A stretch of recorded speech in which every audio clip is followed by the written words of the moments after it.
TVS sprung a neat little surprise with a new 125cc scooter, the NTorq. Priyadarshan went out and rode it and came back gushing about this new scooter. It was a ride on the track, so he was raving about how well it handles, how much fun it is, and that it's really peppy. But you know, it's a scooter, and a scooter has to be practical. And for that, we are putting it to test in the real world today. Hold up.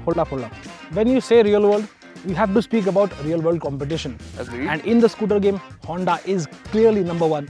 And their latest scooter, the latest 125, the most youthful one, the Grazia, well, that's going to give it some tough competition. All right, agreed. How do we start? Well, these scooters are meant for the youth, so a good place to start would be their styling. But do you think we could agree on which one looks better?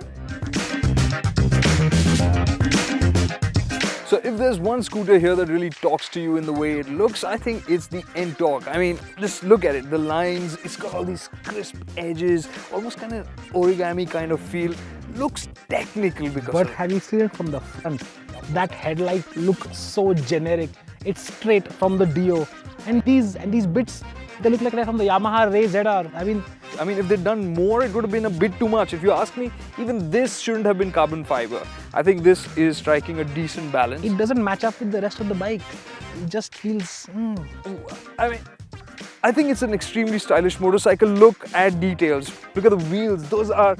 in so many ways, this reminds me of a motorcycle. Look at those alloy wheels. It's not just alloy wheels slapped on for the sake of calling them alloy wheels. Those have been designed. And the graphics, again, look sporty because of that. And did you notice it's got bar and weights over here as well? It's trying too hard to be a motorcycle, huh? Trying too hard? No, I think it's trying and it's getting there, right? And apart from that is something I really like. For instance, these add-on, contrast color panels here, and even here on the exhaust. It looks pretty decent in this red paint scheme. Right. Though I'm not a big fan of the other colors, the yellow and the white and the green are. Maybe, I'll concede. Until I see it, I can't call it. But for now, I think I like the matte finish. It works, and even with these red on red decals that we've got here, I think even that works pretty nicely. And of course, we should not forget, look at the seat, the contrast red stitching with the little NTorq tag here. All these small details. The details do look very nice. Make it look special, right? No question about it. And then, of course, coming to the tail, that T-shaped tail lamp looks beautiful again. And in keeping with the motorcycle theme, notice the turn indicators. Yeah, but those fake exhaust vents, a little too try hard. I personally like them, but I don't know if they will appeal to everybody. Maybe. But on the whole, really striking looking scooter, no doubt about it. But have you seen the instrument console? Oh yeah, that is absolutely brilliant. It's better than most motorcycles. So. Yeah, and I like the fact that it's floating on top over there, so it looks all the more techy because of that. It does. Right? But the Grazia doesn't look too bad either. Okay, so the NTorq is cool. Maybe a bit too much. And on that note, I think the Grazia has a wider appeal. Stylish but safe. Look at the Grazia. It's got lovely creases and lines all over, and then look at that headlight, that all LED headlight. Bling. It reminds people of the Kawasaki Z1000. Bling. It looks nice, no question about it, and it's got contrasting panels as well. Yeah, I think a little too much contrast, right? Grace, another shade of grey, silver. No, this is about there. And then all the bling material here. And might I point out those alloys? Okay, they're okay, but come on. It's a youthful scooter. It's supposed to have bling on it. And have you seen that instrument cluster? It's not as fancy as the one from the NTorq. Yeah. But what other scooter has this? And it's got a rev counter, something the NTorq doesn't have. I like the fact that it's all digital, but why do you need a rev counter on a scooter? Just wondering. Because automatic scooter. Because it is automatic. Cool. It is cool. Okay. On the whole, I'll give you this, that the Grazia is a nice looking scooter. But it's got great paint as well. Come on, the paint is nice. He's obsessing over the glossy finish. Anyways, my issue with the Grazia is that it's actually a bit out of proportion, imbalanced in that sense. You look at the front, it's got a lot of mass at the front. It juts out over there, fine. And then you look at the rear, it's the same thing at the rear as well. It's past the wheel line. There's a lot of mass sitting But on. it's got a lot of mass here as well. Have you seen that tail light? It's quite a lot of mass at the back. So It's a bit too much again. It's too much balanced volume. in a sense. Yeah, I wish it was just a bit bigger than even in the middle, right? The longer wheelbase is on the NTorq. It would have looked better that way. Yeah, but I mean, it's built on an existing platform, and I think they've done a very good job based on what they already had.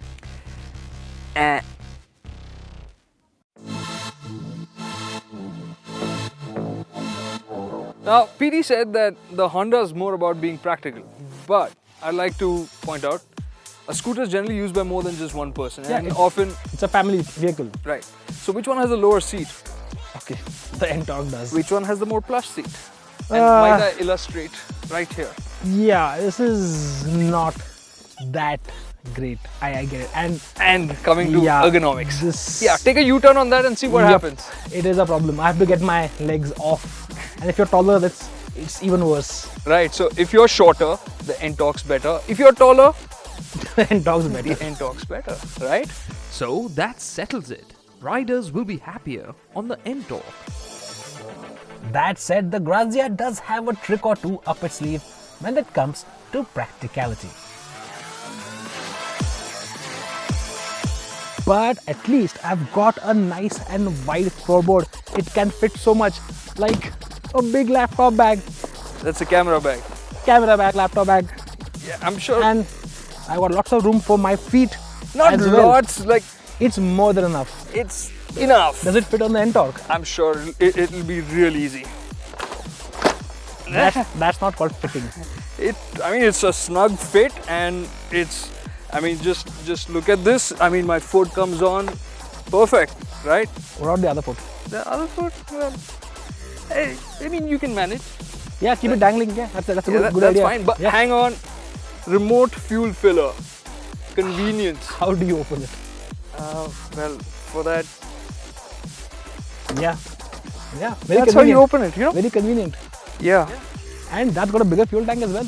It's 5.3 versus 5 liters, which means less fuel stops. Hang on. If you want to talk about bigger, would you do me a favor? Take my 15-inch laptop, which I just took out from the boot, and put it in yours. Okay.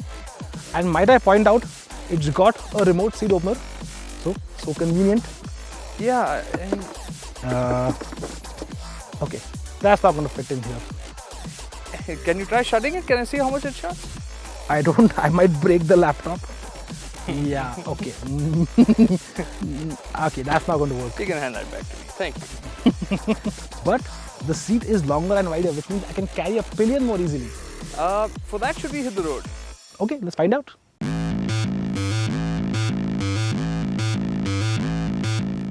So I spent a little time experiencing the rear seat on both the scooters.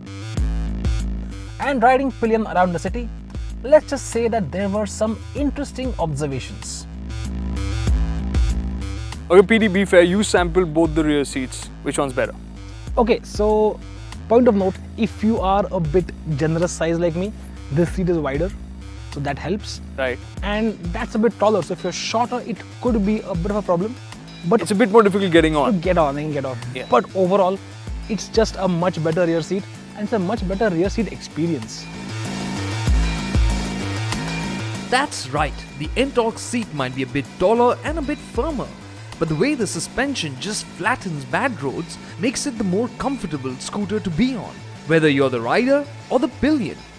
Even when there's no tarmac to be seen, the NTorq suspension feels more composed. While I'm happy with the rear seat of the Grazia, it simply doesn't ride as well as the NTorq. The ride feels a bit bouncy over bumps, and even with a pillion on board, you get a bit of wallowing over long undulations. And the Grazia wasn't too different to steer either. The Grazia tips into turns quickly as well, but again, here the feel is more like a traditional scooter. It sports telescopic forks and a 12-inch front wheel, same as the TVS, and it handles pretty well for a scooter. But it simply can't match the agility and confidence that the wider TVS Remora tires provide on the NTorq. Yes, the TVS has wider tires, front and rear. They are more rounded to offer a better sense of connect when turning into corners. It also feels more confident. After all, it also has a larger 12-inch rim at the rear.